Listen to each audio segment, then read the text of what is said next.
Greetings and welcome to the season finale of Monday Mantra. And this one is a very, very special one. But if you haven't seen the mantras before, mantras are a weekly rant where I go over all sorts of tips and techniques for the entrepreneur with a heavy dose of real estate. Now, today's episode is especially important because it is the season finale, as I referred to, but also it's fundamentally, maybe this could be the most important mantra that I've ever done because it is the secret to zero failure. And that's going to be coming up right after this.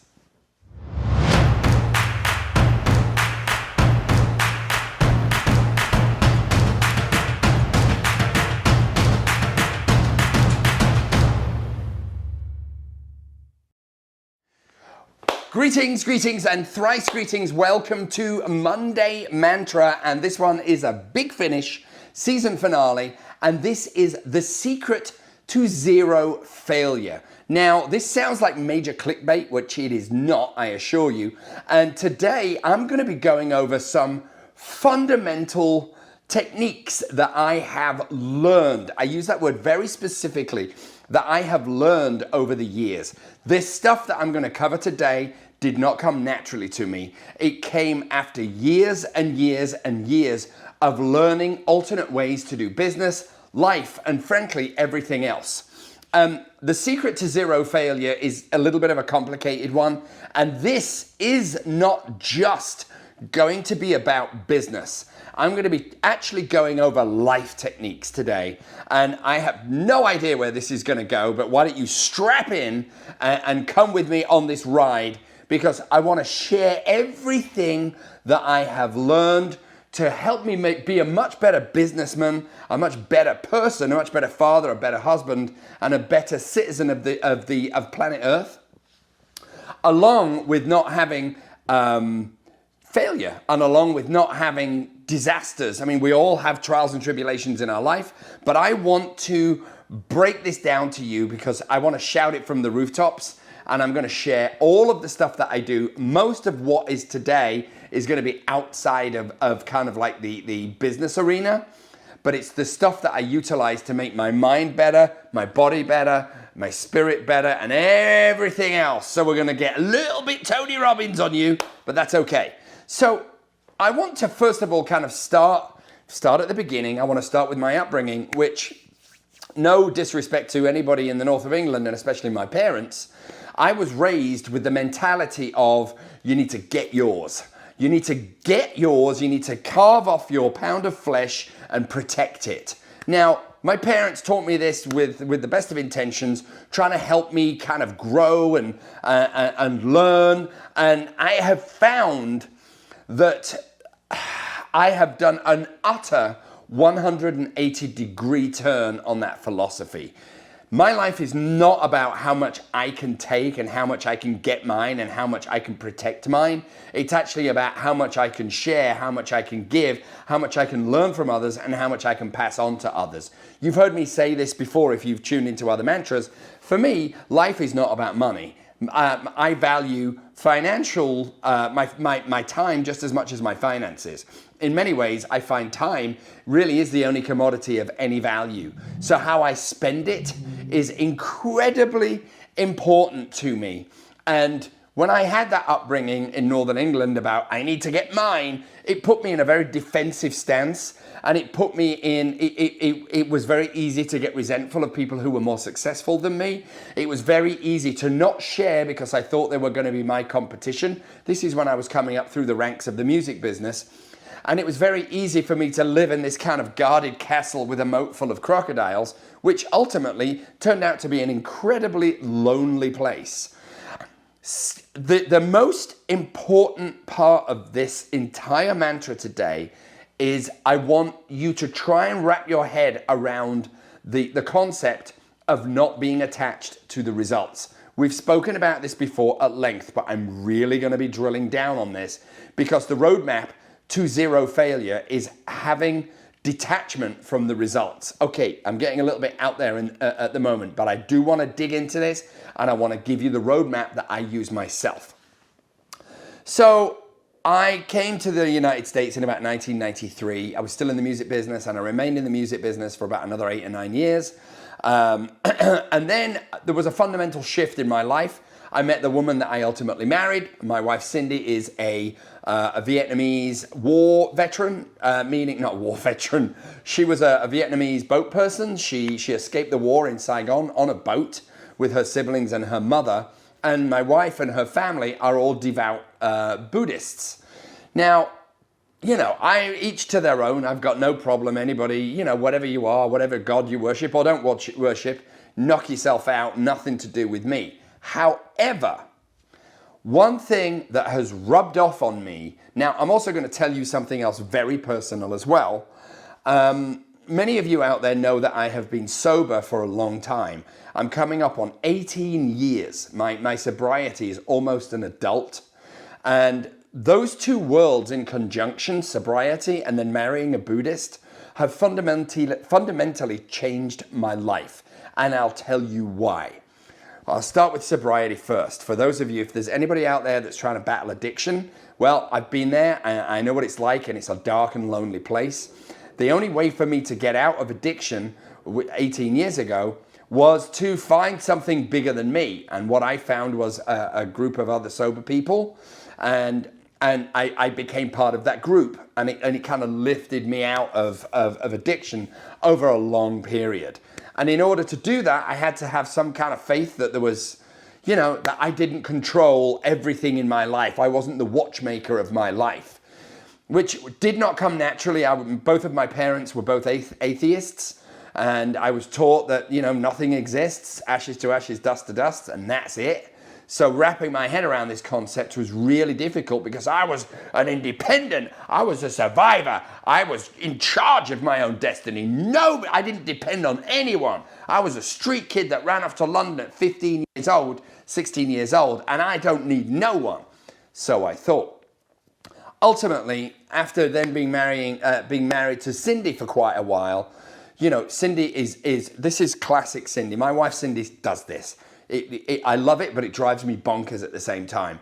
We could be driving a car, spinning around on black ice, heading towards a street pole, and I will turn to her and she will look back at me and go, "We're exactly where we are meant to be." She has this profound trust in something bigger than herself, which is something that I have now adopted. And how I found it was detaching myself from the results, letting the universe decide what those results ultimately are. And my part in it is I have a contract with the universe, which is this. I get up every single day. I work my ass off every single day. I help as many people as I possibly can without expectation. And then I give away as much knowledge as I possibly can to anyone that will listen. And then the results, I am not allowed to go anywhere near. That doesn't mean I don't have ambition and I don't have goals. What it means is, it means that the results are none of my business. The only part that's up to me is the hard work and the sharing and the giving and being kind to everyone, not just people that can give you something, being kind to everyone that is in your life. After years of this not being natural to me, this took a long time to get into my psyche.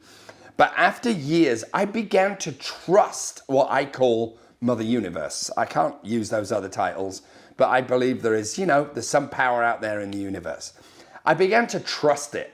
And I began to trust that the results that were given to me were the right results, even if they weren't the results that I wanted. I'm going to repeat that because it's really important. I began to trust that the results, after my hard work, me treating people well, me giving stuff away, were the results I was meant to get. So I began to not question them. Ladies and gentlemen, that was the flashpoint. The flashpoint is when I utterly learned to lean in to the power of the universe and let go of the results. That doesn't mean I sit there in the morning waiting for divine intervention as to what I should do with my life. No.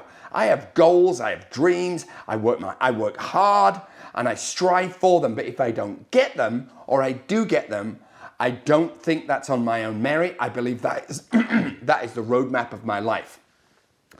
So What happens when people get fearful about destiny, when they feel that they can control the outcome? So fear, to me, fear is when I feel I'm not gonna get what I want. But if I give over control to something else, Mother Universe, whatever it is. I know a surfer who does this with the ocean. But if you can give over control to something else and all you do is remain in action, and then the results that come in, you believe are meant to be the results. Ladies and gentlemen, it is literally a burning bush moment. My life changed. It changed for the better. It changed for the immeasurably better. It changed into something I could only ever have dreamed of because I let go of the results. That's when I really, really began to soar. When I let go of everything that I knew I had no control, that is really when my career began to take off. And so when things come down this conveyor belt, I believe that every single one of them is meant to happen, and they're not all going to be good. Some are going to be bad, some are going to be indifferent, some are going to be great, some are going to be, I don't know why this happened. But I just don't question it. It's like I get a menu every single day I get a script from Mother Universe every day, and my part is I need to read that script with all the effort I can muster. And then at the end of the day, I go to sleep and I'm giving another one the next day. So now I want to dive into some other stuff, because that in itself, if you only can do that, and I will tell you what this is, what we call it in sobriety, it's called the third step. If you want to Google that, you might want to Google it. But there's a million books written on this kind of stuff of letting go of the results. Ladies and gentlemen, it has fundamentally improved my business skills, my people skills, my relationship skills. It's made me a happier person. It's made me a healthier person. It's made me blissful. I'm the annoying guy. When people ask me how I am, I have the same answer, which is never better. That answer will never change because I feel like I won every single day I wake up. I want to now get into some really, really deep stuff, some building blocks for you. Now, this stuff you might think, okay, Pete's got off the rails. But I decided to explore other arenas. Now, my wife and her family, as I mentioned, are devout Buddhists and have always been extremely connected spiritually. Through a friend of ours, we got introduced to this lady who is what we call a spiritual guide.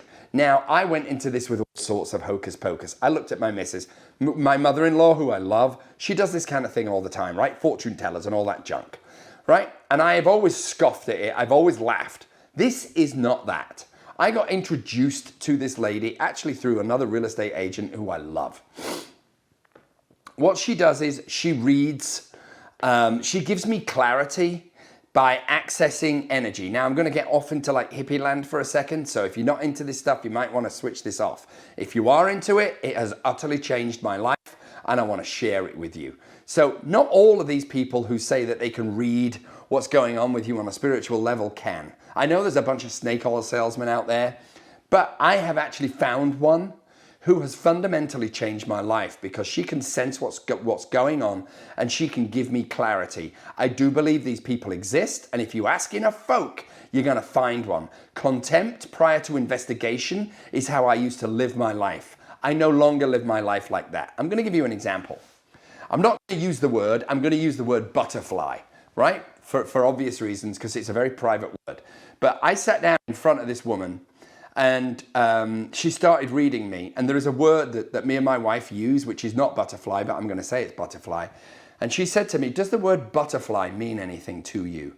At that point, I nearly hit the floor because Butterfly is one of the names of our LLC. Butterfly was the name of an account. Butterfly was this thing that was between my wife and I, because it was the name of the resort that we went to on our honeymoon. And it was a very, very private and personal word. So from that moment, I was kind of in. I now lean on this woman a lot. Yes, I'm that California boy that has a spiritual guide. I can't even believe it myself. So next up, I want to get into how does one heal themselves inside. through this lady that I met, she recommended that I went and saw a homeopathic,